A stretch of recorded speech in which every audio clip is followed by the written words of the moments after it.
Méditation is a symphonic intermezzo from the opera Thais by Jules Massenet, and is originally for violin and orchestra. And this is the moment, the reflection moment, while the courtesan Thais is thinking about the words of the monk Nathanael, who is asking her to find the salvation from a life of luxury through God. So this piece is written with religious intentions. And this version for double bass, of course, is in a very lower register. And the theme, he repeats the theme many times, always in piano. Of course, the contrasts are very important. So, for example, at bar 10, you write pianissimissimo. So be very careful of the articulation and of the dynamics, because you are here and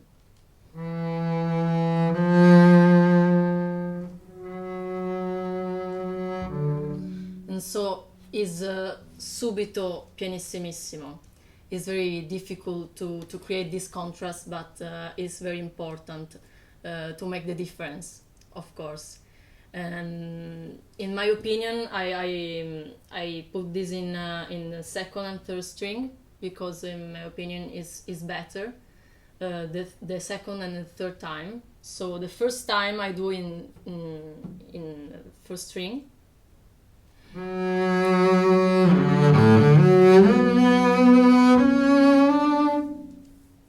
So it's in piano, but of course is the is the principal theme, the first time you play, so it's important to do for me in first strings. Then in the pianissimissimo version,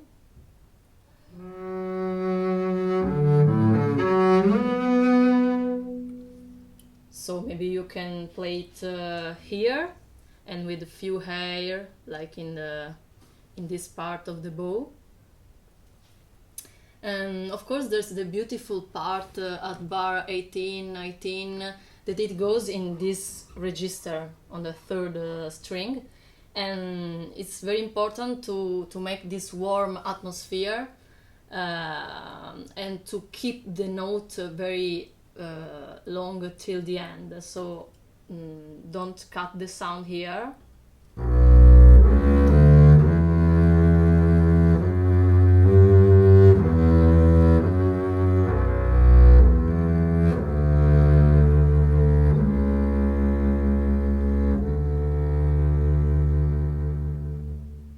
So this is the end of the phrase, and it's so very warm. So always in he put forte, but it's a kind of mezzo forte in my opinion.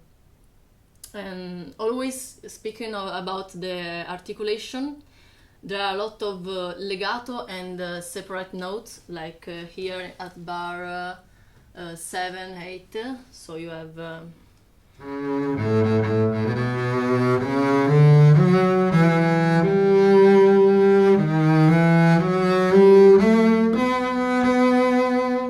So with he put up, and I personally like this version, but you have to separate very well. So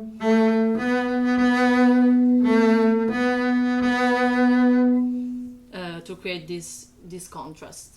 Personally, I choose to do this version, this low version of this piece, because I think that it's important to underline the beauty of the texture of the double bass. In this piece there are a lot of rallentando and then a tempo. So many times he write like this.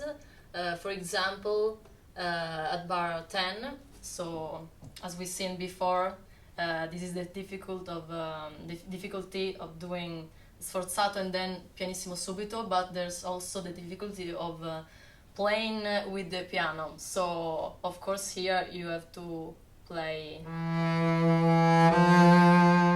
Then look at the pianist and then.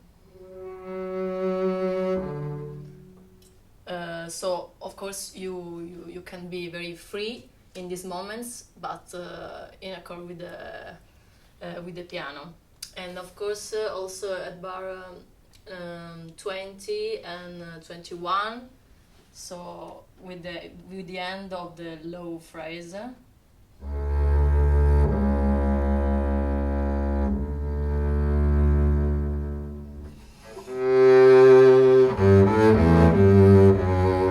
Here it comes very animando moment, so you can start a little bit of accelerando. The last part I find rallentando and a tempo is 57, 58, and this is the coda, is like the very end of the piece, so very very religious, very calm, and of course this is not so strict with the tempo.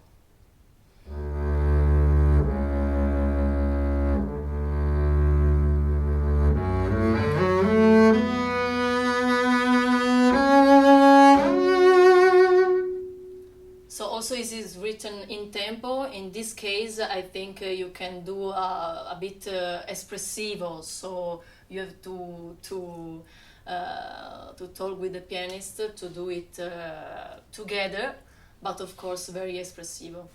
This part, the animando, that starts at bar 22, is a kind of accelerando.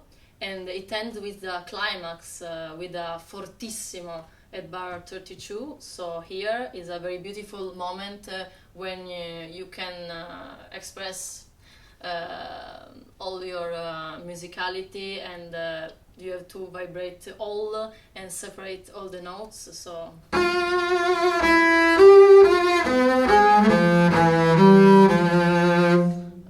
For me it's very important to mark these notes with the piano also, and so this is the very climax of the piece, I think, and then all this part is the ending of this animando. So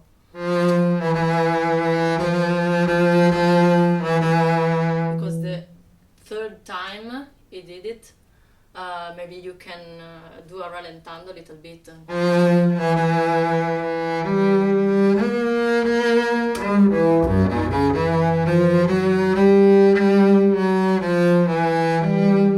So from here you can do it poco rallentando to come